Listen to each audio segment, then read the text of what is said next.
Red button दबा के subscribe कर दीजिए हमारे इस चैनल को और बेल आइकन प्रेस करना मत भूलना ताकि हमारे लेटेस्ट वीडियोस की अपडेट आप तक पहुंच जाए। और जाने से पहले वीडियो अच्छी लगी तो लाइक करना मत भूलना। अस्सलाम वालेकुम वरहमतुल्लाहि वबरकातुहू। नवी जमात साइंस ब्रिज कोर्स का टेस्ट जांच नंबर 3 अमली खां का 15 से 21 पर मुबनी है। 15 नंबर के सवालात हैं और 30 मिनट का वक्त है। हिदायत: तमाम सवालात हल करना लाजमी है। दूसरा, बाएं जानिब के आदात निशानात को यानी नंबरात को ज़ाहिर करते हैं। तीसरा, जहां ज़रूरी हो नामज़द खाका बनाइए। चौथा, हर कसीर मुतबादिल सवाल के लिए सही जवाब का सिर्फ एक मुतबादिल लिखिए। सवाल नंबर 1 अलिफ, पहली जोड़ी की मुनासिबत से दूसरी जोड़ी में मुनासिब लफ्ज़ जोड़िए। अमीबा प्रोटिस्टा तो बैक्टीरिया, आलम मोनीरा। अमीबा प्रोटिस्टा आलम का है और बैक्टीरिया मोनेरा का। कुतुबनुमा मिकनातीस सुई तो बरकी घंटी, बरकी मिकनातीस। अगला सवाल, झील की शक्ल का मुशाहिदा कीजिए और सालमों में किस किस्म की बंदिश है लिखिए। पहला है NaCl तो इसमें आयनी बंदिश है। दूसरा हाइड्रोजन का सालमा है, इसमें हम गिरफ्त बंदिश है। इस तरह से यहाँ पे जवाबात लिखिए। सवाल नंबर 2 साइंसी वजूहात लिखिए। मंजरबीन दिलकश डिज़ाइन बनते हैं। मंजरबीन में दिलकश डिज़ाइन कैसे बनते हैं?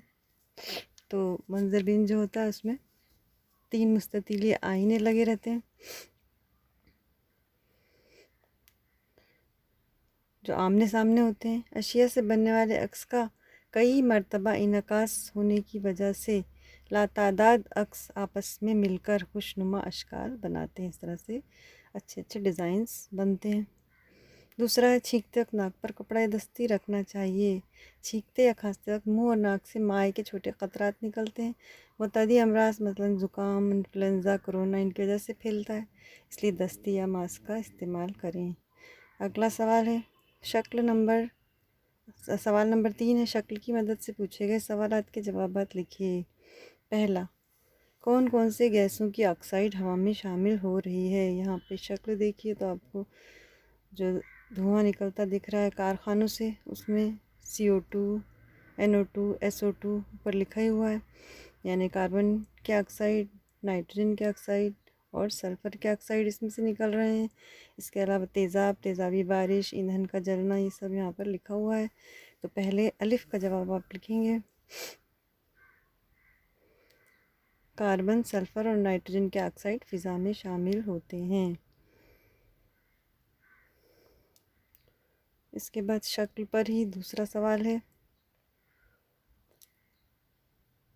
सवाल बा,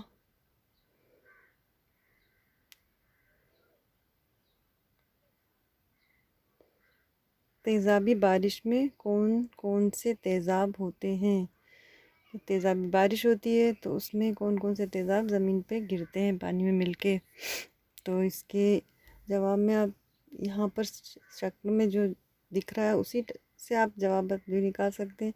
जब भी हमने देखा ऑक्साइड जो बनते हैं फिर वही पानी में मिलकर सल्फ्यूरिक तेज़ाब, नाइट्रिक तेज़ाब और नाइट्रस तेज़ाब बनाते हैं, तो वो उसमें पानी में शामिल होते हैं।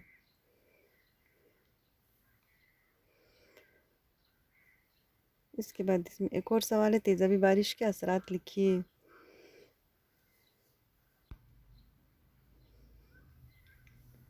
तो तेज़ाबी बारिश के असरात लिखेंगे।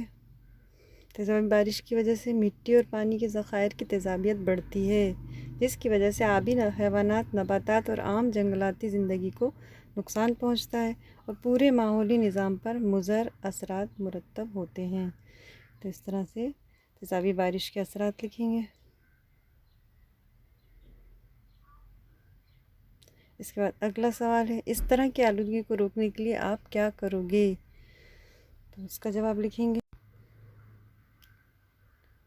कारखानों से निकलने वाले धुएं में कई आलूदा ज़रात होते हैं। फ़िज़ाई आलूदगी को काबू में करने वाले आलात का इस्तेमाल लाजमी करार दिया गया है, मसलन मज़ाहमती आलात, साफ़ी आलात, फ़िल्टर्स का इस्तेमाल करना। इनको रोकने के लिए चिमनी पर जालियाँ लगाना और शहरों में बदबू फैलाने वाले कचरों की मुनासिब तौर पर निकासी करना। तो इस तरह से इनके असर को कम करने के लिए हम ये एहतियात बरत सकते हैं। इसके बाद अगला सवाल है, दर्ज झील रवा खाका मुकम्मल कीजिए। तो यहाँ पर जानदार उनकी आगे दो हिस्सों में तकसीम हुई है, आलमों में, और फिर उन आलमों की भी आगे तकसीम हुई है, या खलवी। और इसके बाद जो खाली जगह दी है उनको आपको भरना है। तो इसको इस तरह से भरेंगे।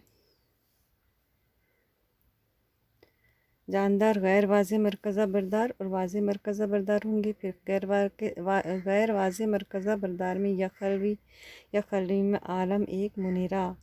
इसी तरह वाज़े मरकज़ा बरदार में या खलवी और कसीर खलवी होंगे। और फिर या खलवी में एक आलम है जो प्रोटेस्टा नाम का है, और कसीर खलवी में 3 आलम है, आलम फफून, आलम नबातात और आलम हैवानात। तो इस तरह से आप इनको कंप्लीट करेंगे। अगला सवाल है, झील की शक्ल का बगौर मुशाहिदा कीजिए और गलत नामज़दगी को दुरुस्त कीजिए। बेश तनाबी, हम तनाबी और ज़ेर तनाबी नाम दिए हैं। आप इनको दुरुस्त करके इनका दुरुस्त नाम नीचे जो खाली जगह हैं डॉट डॉट में दी हुई हैं उनमें आपको इसको भरना है। तो इनके नाम बदल के लिखना है आपको। पहले वाले का नाम है ज़ेर तनाबी, दूसरे का हम तनाबी और तीसरे का बेश तनाबी। तो इस तरह से ये जो खाली जगह हैं उनको आपको भरना है।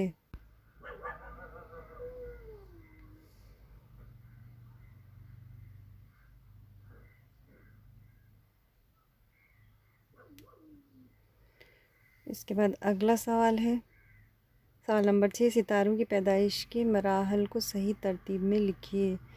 यहाँ पर 4 दिए हुए हैं जुमले, जिसमें आपको पहला जुमला पहली जगह पे ही रखना है, दूसरी जगह पे आपको चौथा जुमला रखना है, गर्म गैसों का कूड़ा तैयार होता है, और तीसरी जगह पे आपको दूसरा जौहरी तवानाई बनती है, और तीसरी आखिरी जगह पे फिर तीसरा वाला जुमला रखना है, गैसों का कुर्रा खुद रोशन होता है। तो इस तरह से ये इस तरतीब में आपको ये जुमलों को लिखना है। अगला सवाल है, हर एक की 2 मिसाल लिखिए। कुदरती तनज़्ज़ुल पज़ीर अशिया।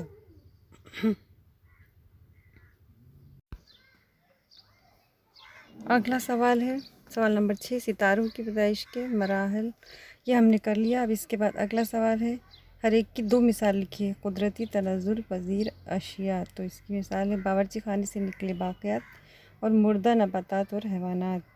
इस तरह से ये 2 कुदरती तनज़्ज़ुल पज़ीर अशिया आप लिखेंगे।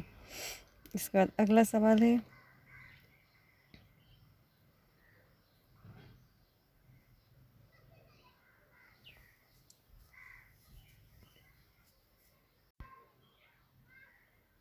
आवाज़ की इशाअत के वास्ते। तो आवाज़ की इशाअत के 2 वास्तों के नाम लिखना है, एक है हवा और दूसरा है पानी। इस तरह से ये। अब अगला सवाल है, सवाल नंबर 8, शक्ल अलिफ और शक्ल बा में अनाकास से नूर की इकसाम दिखाई गई हैं, इनका मुशाहिदा कीजिए और इनके दरमियान फ़र्क वाज़े कीजिए। यहाँ पर 2 शक्लें दी हैं, हमवार सतह पे नूर का इनकास हो रहा है और गैर हमवार सतह पे। तो नूर का मुनज़्ज़म इनकास हो रहा है पहले वाले पे। हमवार सतह पर आने वाली नूर की मुतवाज़ी शुआ मुनक्स होने के बाद एक दूसरे के मुतवाज़ी हैं, और दूसरा इसमें है शुआए वक़ू का ज़ाविया और शुआए मुनक्सा का ज़ाविया मसावी होते हैं।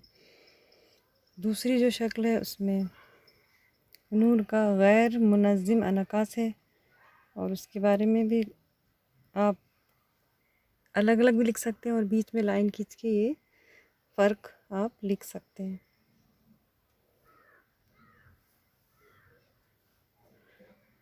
गैर मुनज़्ज़म इनकास में लिखेंगे गैर हमवार सतह पर होता है, और ज़ाविया वक़ूर ज़ाविया मुनक्सा मसावी नहीं होते। इस तरह से ये फ़र्क है दोनों में, जो हमवार सतह और गैर हमवार सतह पे इनकास नूर का हो रहा है।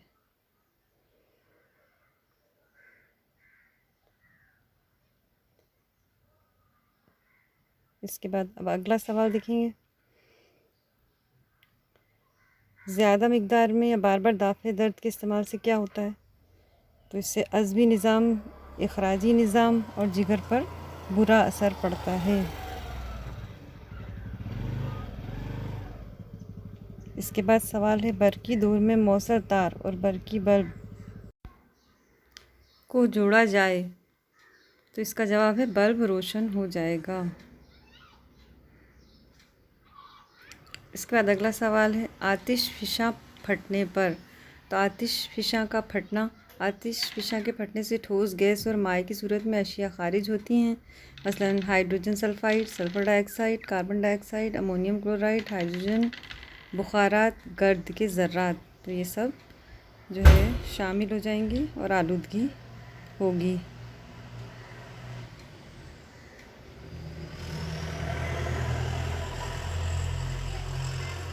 अगला सवाल है शक्ल का मुशाहिदा कीजिए और जवाबात लिखिए।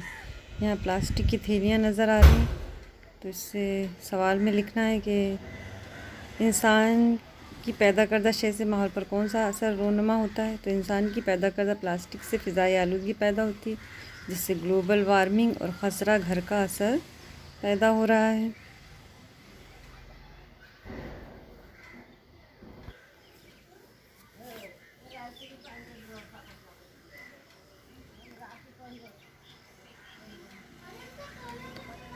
आखिरी सवाल है इन असरात को रोकने के लिए कौन से इक़दामात ज़रूरी हैं। तो इस सवाल के जवाब में लिखेंगे कि इन इक़दामात को रोकने के लिए हमें लोगों में बेदारी पैदा करना चाहिए ताकि वो आलूदगी पैदा ना करें। इस तरह से इन सवालात के जवाब लिखना है। और आज आपका ये जो तीसरा टेस्ट था ब्रिज कोर्स का वो यहीं पर ख़त्म होता है।